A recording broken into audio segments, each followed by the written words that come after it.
मित्रों, अब पॉलिटिकल खबरों के अलावा जो आपकी ज़रूरत की खबरें हैं, उसके लिए मैं कुछ इन्फॉर्मेशन लेकर आया हूँ। जी हाँ, आधार कार्ड को लेकर।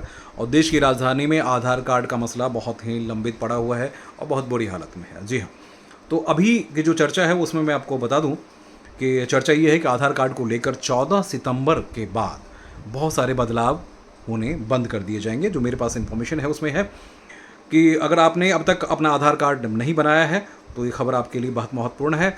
14 सितंबर को फ्री आधार कार्ड अपडेट करने वाली सेवा जो है वो बंद कर दी जाएगी। जी हाँ, अभी तक आपका जो अपग्रेडेशन या अपडेट की जाती थी वो ख़त्म कर दी गई है। खासकर जिनका आधार 10 साल पहले जारी की गई थी या उसके बाद अपडेट नहीं हुआ था, उन्हें रिवैलिडेशन के लिए पहचान और पते के प्रमाण पत्र की ज़रूरत होगी। 14 सितंबर के बाद अपडेट करने के लिए यूपीआई डीएआई ने 50 रुपये का शुल्क रखा है। जी हाँ, इसलिए अब अगर आपको ये सारे काम करवाने हैं तो आपको करवाना पड़ेगा, जितनी जल्दी हो सके करवा लीजिए। अब आपको बता दें, आधार वेरिफिकेशन के लिए यूपीआईडी केंद्रीय पहचान डेटा रिपोजिटरी CIDR में आधार नंबर के साथ डेमोग्राफिक या बायोमेट्रिक जानकारी सबमिट करना जरूरी है। इसके बाद UIDI अपने पास मौजूद जानकारी से वेरिफिकेशन कर डेटा की सटीकता को सुनिश्चित करेंगे। तो इसलिए आपके आधार कार्ड में अगर थोड़ी सी भी गड़बड़ियां हैं या कुछ भी इन्फॉर्मेशन शेयर करना है या कुछ भी इन्फॉर्मेशन उसमें गलत है, इन्फॉर्मेशन सही नहीं है, तो जितनी जल्दी हो सके उसे करवा लीजिए। क्योंकि आपको पता है कि नए आधार कार्ड नहीं बनाए जाते हैं, सिर्फ नए बच्चों को, जो अभी नवजात शिशु हैं उनके अलावा। क्योंकि आधार कार्ड, वन इंटरेस्टिंग फैक्ट ये है, जितने लोग 140 करोड़ की हम जनता की बात करते हैं उससे ज़्यादा बना दिए गए हैं। और इस वक्त जो सबसे बड़ी परेशानी है वो परेशानी है बांग्लादेशी घुसपैठिए से, रोहिंग्या घुसपैठिए से, या दूसरे प्रदेश या दूसरे कंट्री से आने वाले लोग हैं, उनके भी आधार कार्ड बन रहे हैं। इसमें कई सारी फर्जी कंपनियां जो हैं वो एक्टिव हो गई हैं दिल्ली में। इन तमाम सारे मसलों को ध्यान में रखते हुए ये सब चीज़ें हो रही हैं, तो इसलिए मुझे लगा कि मैं आधार कार्ड के बारे में इंफॉर्मेशन आपको दे दूं। अगर ये फ्री सेवा जो है कैसे लाभ उठाएंगे ये भी आपको जानकारी के लिए हम बता दें। myaadhar.uidai.gov इन पे जाइए, अपने आधार नंबर और रजिस्टर्ड मोबाइल नंबर जो है उस पर, क्योंकि आपको OTP भेजा जाएगा और OTP जैसे आपके मोबाइल नंबर पे आ जाएगा, फिर उसके बाद आप अपने प्रोफाइल में पहचान और पते की डिटेल्स की समीक्षा करें। जानकारी सही होने पर कि मैं सत्यापित करके एक नीचे जो है कॉलम आएगा उसमें लिखा हुआ है, आपको खुद ही वेरिफिकेशन करना है। मैं सत्यापित करता हूँ कि दी गई जानकारी सही है। उस विकल्प पे जब आप क्लिक करिएगा तो फिर आपको सही इन्फॉर्मेशन मिल जाएगी। आइडेंटिटी और एड्रेस वेरिफिकेशन के लिए आवश्यक दस्तावेज का चयन करें, क्योंकि उसी में जो है वो अलग अलग कंडीशंस दिखाए जाते हैं कि कहाँ कहाँ किस किस तरह। उसमें कर्सर जैसे नीचे लेके जाएंगे आप, तो उसके बाद आपको पता चल जाएगा कि आधार कार्ड में क्या क्या आपको करना है। प्रत्येक फाइल 2 MB से कम होनी चाहिए जो फाइल जो है ना वो कम होनी चाहिए, और JPEG, PNG या PDF फॉर्मेट में नहीं होनी चाहिए। ये पहले कुछ ज़्यादा कुछ हुआ करता था।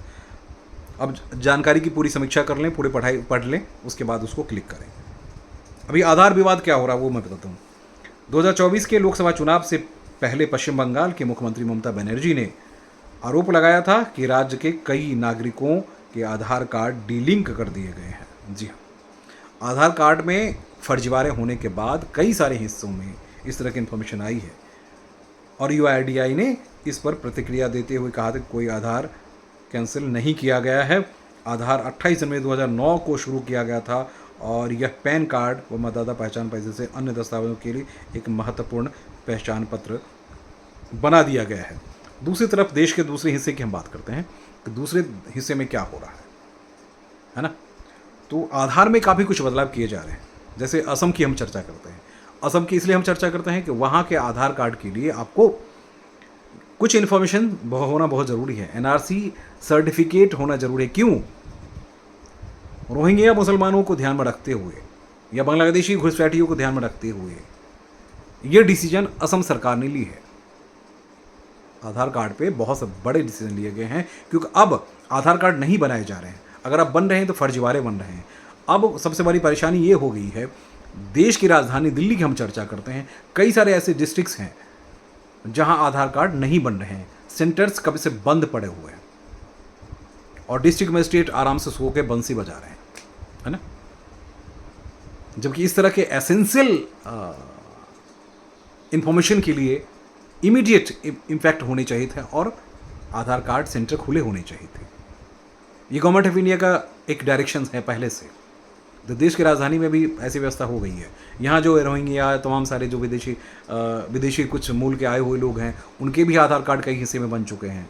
वो भी फर्जी अधिकारियों और उसके वजह से, खासकर मैं अपनी हिस्से की बात करता हूँ, मयूरा फेस 3 में कुछ दिन पहले जानकारी मिली थी और उसके बाद उस सेंटर को बंद करके उनको भगा दिया गया था, है ना। तो गड़बड़ियाँ हुई है और गड़बड़ियाँ हो भी रही है। इसलिए आधार वेरिफिकेशन या आधार कार्ड को अपग्रेडेशन के लिए आपके लिए जो टर्म्स कंडीशन बनाए गए उसको फुलफिल कीजिए और उसके बाद आधार कार्ड का इस्तेमाल कीजिए। नहीं तो 17 तारीख के बाद, 14 तारीख के बाद ही, 14 तारीख के बाद ही उसमें बहुत सारे बदलाव हो रहे हैं। फिर आप नहीं करवा पाएंगे, या करवा पाएंगे तो उसके लिए मुश्किलें बढ़ेंगी। और एक बात और भी आपके लिए महत्वपूर्ण है कि अगर देश की राजधानी के आसपास रहते हैं तो अपने आधार सेंटर पर जाइए, क्योंकि डिस्ट्रिक्ट मजिस्ट्रेट को ही ऑथराइज़ किया गया है कि चंद जगहों पे ही इसकी व्यवस्था होनी चाहिए, हर जगह दुकानें नहीं खोलनी चाहिए। अब जैसा भी हो, जो भी हो, आप लोग अपडेट रहिए और इस आवश्यक व्यवस्था को बनाए रखने में सरकार और सरकार के साथ सहयोग कीजिए। नमस्कार।